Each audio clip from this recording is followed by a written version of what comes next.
I agree. What do you think, Bill? Not to get too off track, but I am curious. What do you think keeps agents from focusing on building a listing business and keeps them stuck chasing buyers around for so long? Fear. I think even even the low hanging fruit, even an expired listing, a canceled listing, a for sale by owner who, like I've heard you say many times, that's somebody with their hand up saying, "Hey, I want to sell my house." It's just the fear of one, going in there and not knowing what you're doing, and two, the fear that they may hang up on you. But I mean, that's an irrational fear to me now, which I get it. I've been in that same spot where that phone feels like it's 1,000 pounds to pick up. But I think it's honestly just fear. And also, I feel like sometimes if you really put the work in, finding a buyer is pretty easy. Yeah. Yeah. It's easier in my opinion. Yeah. Makes a lot of sense. And so let's jump into your business now. So based on what you just said, I would assume you're getting all of this business now through direct outbound prospecting. Is that correct? That is correct. Pretty Now, much. now that is a massive shift, and that is a very difficult thing for most agents because, to your point, we talk about the path of least resistance is working with buyers. A lot easier to go just chase buyers around. It doesn't pay very well, but the pain and the fear and the feeling of being uncomfortable because you have to work on your sales skills will that's what's required if you're going to have a business primarily through direct outbound prospecting. How did you first and foremost form the mindset to get through call reluctance to say, this is how I'm going to build my business, even though it is the most difficult way, but it is the most effective way?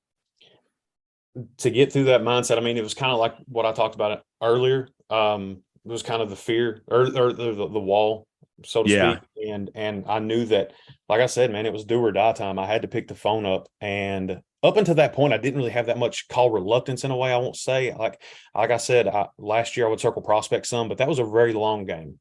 That Yeah. was me calling, introducing myself and saying, "Hey, if you ever decide to sell, keep me in mind." They're probably not going to, because they might Right. be 6 years down the road before they do. And I don't want to wait 6 years for a deal, you Right. know? And also, I follow a lot of realtors and I see them get a lot of listings, and I know they're at home with their families and stuff. And I've got a little girl, I've got another little girl on the way, and I've got a beautiful wife who really supports me in everything I do. And I feel like I owe them to build a big business, but also try to be here as much as I can. And when you got that, man, I got a desk right here that basically says I write on it every day or every other day when it gets erased by my 6-year-old, but it just says make them proud. And that's what I Mm. try to do every day. I love it, man. It's so strong. It's so strong, Bill. Thanks for sharing that. So that's a great mindset. So let's break down your lead sources. So Sure. is it mostly for sell by owners, or are you working any other sources of business right now? So it's mostly for sale by owners. I would say that's a good portion. I will circle prospect from time to time once I get a listing in a neighborhood. A lot of my listings are rural. So there might be somebody that lives 2 miles down the road from them. So I don't really circle prospect those as much. But it's primarily the last 6 months, 4 or 5 months, it's been for sale by owner and referral. Because also now, once my people see me on social media, post listings and whatnot, it's like, oh yeah, Bill's an agent. Let me reach out to him, see if he wants to sell me a Exactly house right. or something.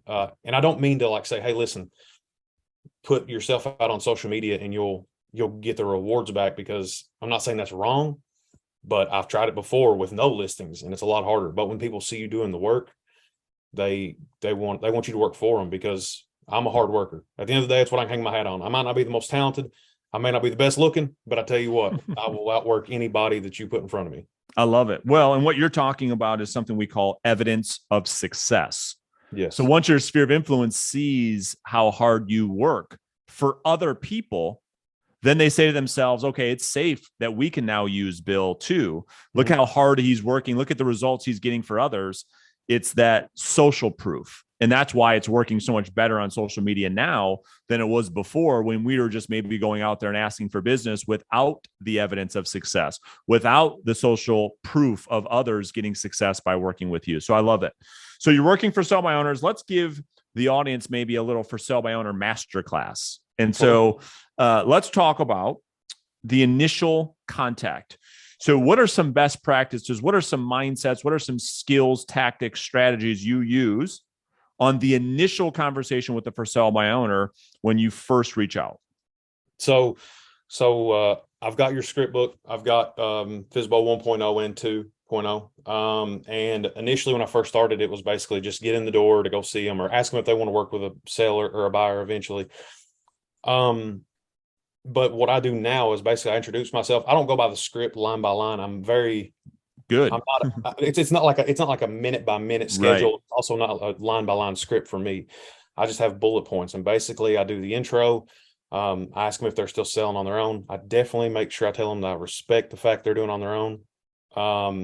And then one thing I ask that's a little different is even if the pictures online say that it show that it is vacant or that they're still living there, I always ask, because what that does is that opens the door. Whenever I say, hey, are you still living in the house or is it vacant? They say, yeah, we're still here. I say, well, where are you going to next if you guys get this thing sold? They'll tell me, they'll give me their motivation. They'll say, we want to move to our aunt's farm by the end of December. Then I know their motivation. I know their timeline. Yeah. Okay. So then if they don't give me that, I ask them when. And then the last question I ask them to kind of open them up, because I like to ask short questions and let them talk to me for 5 minutes. Smart. But I say, hey, have you got any feedback? I see you've had it listed for 17 days. You got any feedback? Yeah, we've got this, we've got that, we got that. And I say, hey, listen, I know you want to be where you want to be at the end of December, but let me ask you this. If you don't sell it in the next week or two, that's going to put you in the middle of October, end of October. Are you open to listing it with an agent like myself, or are you guys just going to rent that thing out? I've never had anybody say, yeah, we're going to rent it out. They're always terrified. They're like, I'm not doing that. There's no way. Right. And so I say, hey, listen, I'm going to be in the area tomorrow. I would love to take a look at the property. And in the meantime, I'll try to scoop you guys up a buyer. I don't have one right now, but I'd like to also drop off my for sale by owner backup plan. I said, you only need to use that. I say something like, try to say something funny, because I try to be funny on the phone. I'm like, hey, it's like that fire extinguisher. Just break the glass if needed. I was like, that's what this is going to be. I said, I can't afford to put glass on every one of them, but I'll give you one without glass. And they laugh, and they usually invite me over, and I really don't even talk to them about the house that much. I just have a conversation with them. Yep. And, super good. And so I follow up with them.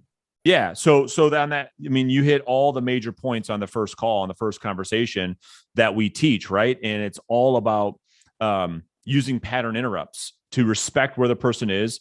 We're not confronting them. We're not challenging them on selling by owner. We're being very respectful.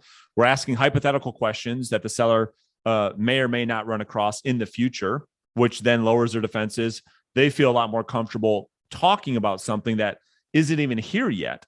Yeah. Then that allows you to have the seller, to your point, invite you to the property so that you then can deliver a thing of value. We call it the for sale by owner backup plan, and simply have a conversation with the seller to put in the seller's mind, like, listen, if you can't sell, you have a resource in Bill who can help you down the road. So at the appointment, that initial appointment, just give us maybe one or two things that you find very helpful before you get into the follow-up. Really, first of all, they always meet me at the door. They ask me I ask them to invite me in. If they don't, they show me around the property. And sometimes I'll ask them, like I said, I'm basically there the first time to build a relationship. So I say, what's got you guys want to sell this place? Or I'll say, what's your favorite thing about this house, and all that good stuff. And so then I don't talk about listing their house, why they came up with the price. I don't talk about any of that until the last few minutes before I leave. That's right. And so I'll, whenever I can feel the conversation getting dull and dwindling down, I'll say, hey, listen, I said, I know I come out here and, I'll give them my spiel, and I'll say, here's my for sale by owner backup plan. What I'm going to do is, if this is a Tuesday, okay, I will say, I'll follow up with you Friday before it goes on the market. I'll give you, or before it goes through the weekend, I'll give you any tips if you need any before that. And then I'll also follow up with you next Monday to see how it's going. And if you feel like you may need me, then holler at me. And if not, we'll continue to go until you feel the need to list it with me. And that's basically it. It's great, because you're setting a great, solid, upfront agreement on what the next steps will look like, without beating around the bush, so they know what to expect. And then through the follow-up is then where you convert all of them into listings. Is that true? That is. And something I forgot is, usually when I ask them for feedback or while I'm there, I'll ask them how the process has been going. Sure. How's it been going this last 2 or 3 weeks since you've been selling it? And I'll be honest with you, Brandon, I would say a good portion of the for sale by owners that I went to, they always say, I just don't have time to do this. It's not because they want to make the most money or that they're like, hey, we need to, they're sitting there going, I got a job. My husband's got a job. We're not here to open the door on the weekends because we like to travel.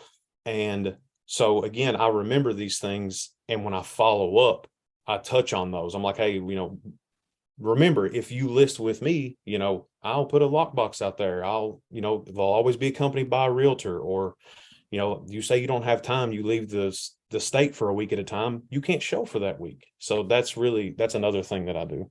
Yeah, you're doing a great job uncovering the pain. And then it's those pains that cause people to make decisions based off emotion because of the pain. And those are the leverage points that you use during follow-up that helps you then win the listing. If you had to guess, and maybe you know this, maybe you don't, from the time you do that initial appointment to the time you're sitting back at the house taking the listing, what is the average length of time, Bill, typically? A week. Yeah. Is it that fast now? Yeah. And that's what we're finding too, because the market right now, people just don't want to, if they're going to do something, they get pretty sick of it pretty fast. They throw the white flag and say, okay, come list me. Yeah. And so a week or two goes by and that's when you get all your conversion. Is that correct? Yeah. I mean, let me rephrase that. I guess a week wouldn't be, I wouldn't be meeting him on a Monday and putting the sign in the yard the next Monday. Right. But yeah, I mean, I would say I follow up with him in that week 2 or 3 times. So a week or two. Yeah, maybe. Yeah. And the follow-up is where most agents have questions. Is there anything that you found that works really well for you when it comes to follow-up that you think is really moving the needle in your business? Just like I said, after that initial meeting, I do a really good job with that relationship, finding things to call them back about. Yes, okay. Specifically, right? Exactly. Yeah. And I'll take notes so that way I don't ask Bob about his granddaughter, but it was Sue's granddaughter, and you're going hilarious. That's so good. But no, man, that's initially what I call and follow up on. I'll say, I love following up on Mondays. Yep. You ask how the weekend went. You say, hey, listen, I would have followed up sooner, but I was out all weekend showing houses. I'm sure you guys were the same way. And I love it. They're like, no, we only have one showing. And you're like, exactly. Oh. So smart. I love it. So listen, I guess, you're doing a great job. I mean, I think you've listed a dozen or so for sale by owners this year. You'll end up somewhere around there, and to your point earlier, with the skill sets that you now have, with the momentum, with the pipeline, as we move into Q4 and you start to think about 2023, maybe you haven't thought about it this far yet. What do you think you can accomplish in 2023? If the goal was 5 million this year, coming out of 1 million in 2021, what do you think 2023 could look like for you? I've already been thinking about it. It's been on my man. I know you have. So it's been on my mind for 2 weeks now. So really what I want to do next year is I want to do somewhere between 8 and 10 million. And I want to do 20 listings next year. I want to get to a point, and I don't know if next year will be it. I may be trying to put the cart before the horse a little bit. But what I would like to do is basically find somebody to handle my buyers. When I make somebody homeless, for lack of a better term, sorry. Yeah. Right now I'm battling with that on a few people, and it's really taking up a lot of time, and I'm fine with that because my business isn't where I want it to be yet. And I'm not so busy that I can't turn around. But next year at some point, I would like to find an agent that I know and I trust in my area and be like, hey, can you show this for me? And then, I've heard somebody on your show before do that. And when I heard that, it was almost like music to my ears. I said, that's exactly how I want to do this. So next year, if I can get to that point, I will. But anyway, 8 to 10 million, and at least 20 listings. And I want to bring my price point up. It's at 175 right now. I want my price point to be at 200 next year. Yeah, great goals. One piece of advice, Bill, for maybe a new agent that might be watching the show, or if you could go back a year or two and get licensed all over again, what would you tell yourself that other new agents could benefit from on this show? Don't be afraid of not knowing. Don't try to overstudy. Don't try to over listen to the good, the bad, and the ugly about real estate. Pick up the phone. Start with for sale by owners. Start there. That's your lowest hanging fruit. Sometimes people don't want Some people don't want the agent that is the flashiest and makes the most money. Sometimes you may, if you call enough, you may get lucky on your first one and somebody may be like, thank God you called me. You know, I'm tired of dealing with this. Will you come list my house for me? But pick the phone up, call until you get your first listing, and don't stop doing it until you do. And then just do the work, man. That's it. I love it. I love it. Well, Bill, I appreciate you very much. Certainly people that will watch the show will also appreciate you taking the time to do this. And I wish you nothing but the best. And I know that through your hard work and your dedication, that great things are going to happen for you and your family. So I want to thank you for coming on the show today.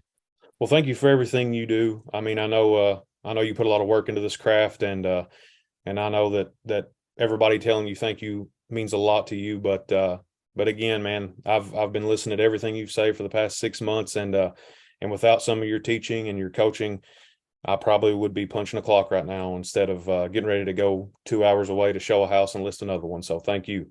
Well, that does mean a lot, and it makes it worth it. So, Bill, we'll stay in touch, of course, and enjoy the afternoon. Go take some listings, and we'll see you guys soon. Thanks for watching. See you, man. See you, Bill.